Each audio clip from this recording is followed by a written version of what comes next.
Hey everyone, welcome to my channel. So today in this video I will tell about the one important thing that you should do after your tests.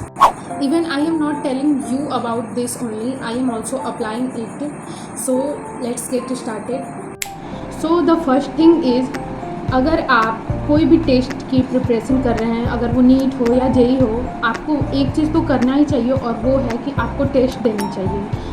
या तो वो online हो सकता है या फिर वो ऑफलाइन हो सकता है, बट आपको टेस्ट देनी चाहिए। और अगर आपने अभी तक नहीं टेस्ट दिया है तो आप कोई भी टेस्ट ज्वाइन करो और इसके बाद आप टेस्ट दो। एंड टेस्ट देने के बाद अगर आप ये सोचते हो कि आप टेस्ट दे दिए और इसके बाद आपके मार्क्स कुछ भी आए, जो भी रिजल्ट आया, तो यहाँ पे आपका काम ख़त्म हो जाता है, तो नहीं, ऐसा नहीं है। अगर आप टेस्ट देते हो तो सबसे इम्पॉर्टेंट थिंग जो है वो है कि आपको एनालाइज करना चाहिए। आपको अपनी जो भी आप मार्क्स ला रहे हो या फिर आप जो भी क्वेश्चंस अटैम्प्ट कर रहे हो, उसके लिए आपको एनालाइज करना होगा। अपनी मिस्टेक्स को, अपने पूरे पेपर को आपको एनालाइज करना चाहिए। और कुछ दिन पहले ही मैंने अपना पहला टेस्ट दिया था, ऑफलाइन टेस्ट दिया था, और मैंने उस पर रिव्यू भी किया था कि टेस्ट कैसा था।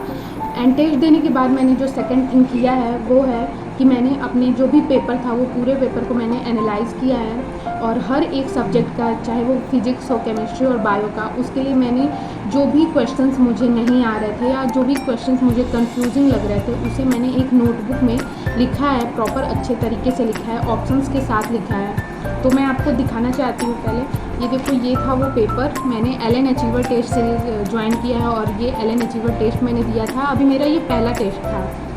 तो ये देखो, इसका ये आंसर की है और ये पेपर है, और मैंने स्टार्ट किया इसे पहले एनालाइज करना। तो ये देखो, मैं आपको दिखाती हूँ।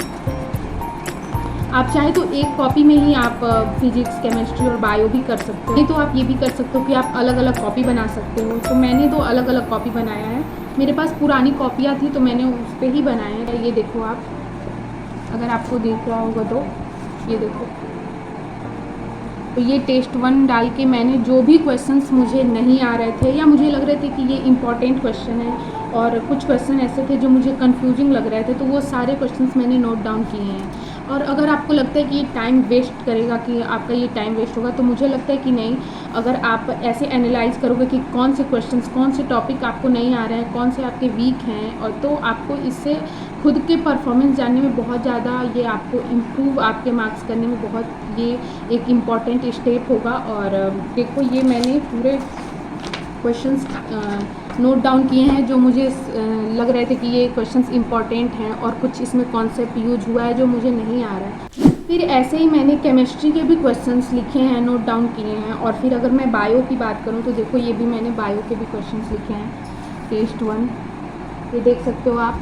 मैंने ऑप्शंस के साथ लिखे हैं इसे, क्योंकि कई बार ऐसा होता है कि कुछ ऐसे ऑप्शंस होते हैं जो आपको कंफ्यूजिंग लगते हैं, यानी कि दोनों ऑप्शंस हो सकते हैं। तो मैंने वैसे क्वेश्चंस भी लिखे हैं ताकि मैं बाद में उसे रिवीजन कर सकूं। और आप अगर ये सोचते हो कि ये नोट डाउन करके मुझे मिलेगा क्या, तो मैं ये बोलूँगी कि आप उसे बाद में, अगर आपका फिर से कोई टेस्ट होता है या उसी सिलेबस का टेस्ट रहेगा, तो आप उसे रिवाइज करोगे तो आपको पता चलेगा कि आपने क्या मिस्टेक्स की थी और आप उसे इम्प्रूव कर पाओगे। तो ये देखो, मैंने ये पूरे क्वेश्चंस लिख लिए हैं, और कुछ के मैंने ऑप्शंस नहीं लिखे हैं, कुछ ट्रू फॉल्स में मैंने इसे चेंज कर दिया है, और ज़्यादातर के मैंने ऑप्शंस पूरे लिखे हैं। ये देखो आप।